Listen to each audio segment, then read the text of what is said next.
नमस्कार दोस्तों, आईपीआर गुरु YouTube channel पर आप सभी का स्वागत है। दोस्तों, आप सबको पता है कि नेक्स्ट वीक से आपका पेटेंट एजेंट और ट्रेडमार्क एजेंट एग्जाम का ऑनलाइन रजिस्ट्रेशन विंडो ओपन होने जा रहा है। और ये आज का वीडियो सिर्फ और सिर्फ आपके लिए इसलिए बनाया गया है क्योंकि अब आपके पास टाइम बहुत कम है।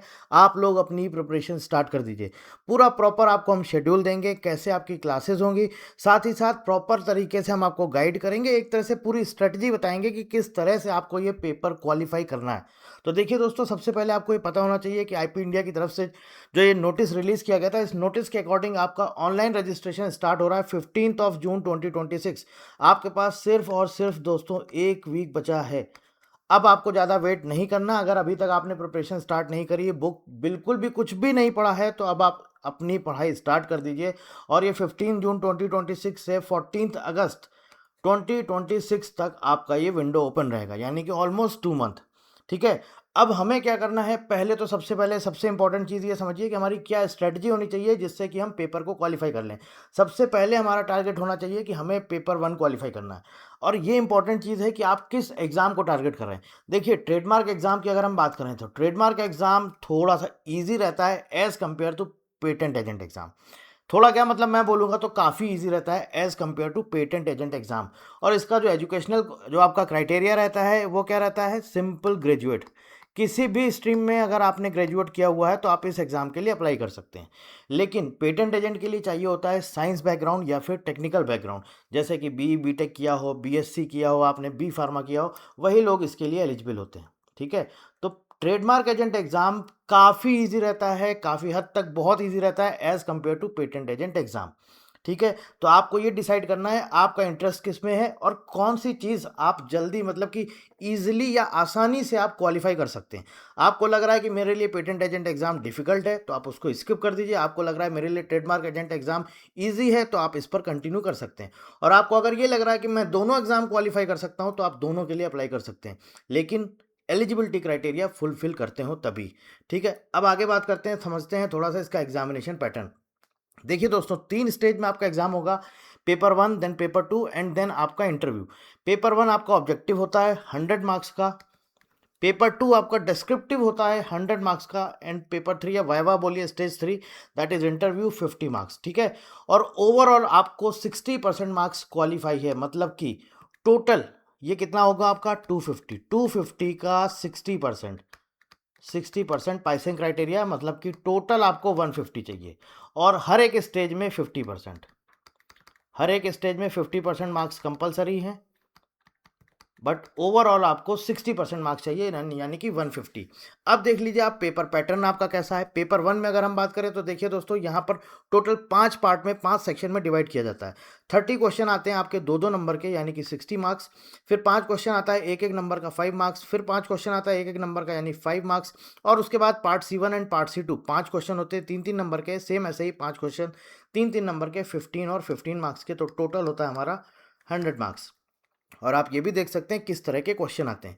ठीक है। पूरा का पूरा आपका एमसीक्यू बेस्ड रहता है, ट्रू एंड फॉल्स टाइप आते हैं, असर्शन रीजनिंग वाले क्वेश्चन आते हैं। ये पूरा पूरा आपका पेपर 1 रहता है, ऑब्जेक्टिव रहता है। ठीक है, 100 मार्क्स का। फिर पेपर 2 आता है, ये आपका डिस्क्रिप्टिव रहता है। इसमें देखिए आपको क्या लिखना होता है। 8 क्वेश्चन आपके आएंगे डिस्क्रिप्टिव थ्योरी, ठीक है, या शॉर्ट आंसर। उसके बाद केस बेस्ड एनालिसिस क्वेश्चन होते हैं, और ड्राफ्टिंग वाले को जो क्वेश्चन होते हैं, ये पूरे पूरे आप देख सकते हैं यहाँ पर। 8 क्वेश्चन 5 मार्क्स के, यानी कि 40 मार्क्स। 3 क्वेश्चन 10 नंबर के ईच, यानी कि 30 मार्क्स। और उसके बाद आपके 2 क्वेश्चन आपके रहते हैं 10-10 नंबर के, प्लस एक 2 क्वेश्चन आपका, मतलब एक क्वेश्चन आपका 10 नंबर का, प्लस एक क्वेश्चन 20 मार्क्स का, यानी कि टोटल 30 मार्क्स का। तो ये भी हमारा ओवरऑल हो जाता है 100 मार्क्स। अब देखिए दोस्तों, हमारी स्ट्रेटजी क्या होनी चाहिए। स्ट्रेटजी ये होनी चाहिए कि सबसे पहले हमें क्वालिफाई करना है पेपर 1। और ये क्वालिफाई नहीं करना है, मैं आपको स्ट्रेटजी बता रहा हूँ। इसको क्या करना है कि आपको मैक्सिमम स्कोर लेके जाना है यहाँ पर आपको 80 तक। क्यों? क्योंकि आपका जो ओवरऑल पासिंग क्राइटेरिया है वो यहाँ पर बहुत हेल्प करेगा। आपको जितना मैक्सिमम आप यहाँ स्कोर कर लेंगे, उतना आपके लिए आगे के स्टेज में चीज़ें आसान हो जाएँगी। यहाँ पर आपको टारगेट करना है एटलीस्ट मिनिमम 75। जब आप यहाँ 75 तक पहुँचेंगे तब आपके लिए चीज़ें बहुत आसान होंगी। अभी मैं आगे समझाऊँगा आपको क्यों मैं ऐसा बोल रहा हूँ। अब अगर हम ट्रेडमार्क एजेंट की भी बात कर लेते हैं, ये भी सेम पेपर है आपका, 3 स्टेज में आपका एग्जाम होगा। पेपर 1 आपका ऑब्जेक्टिव 100 मार्क्स का, पेपर 2 डिस्क्रिप्टिव 100 मार्क्स का एंड देन वाइवा 50 मार्क्स का।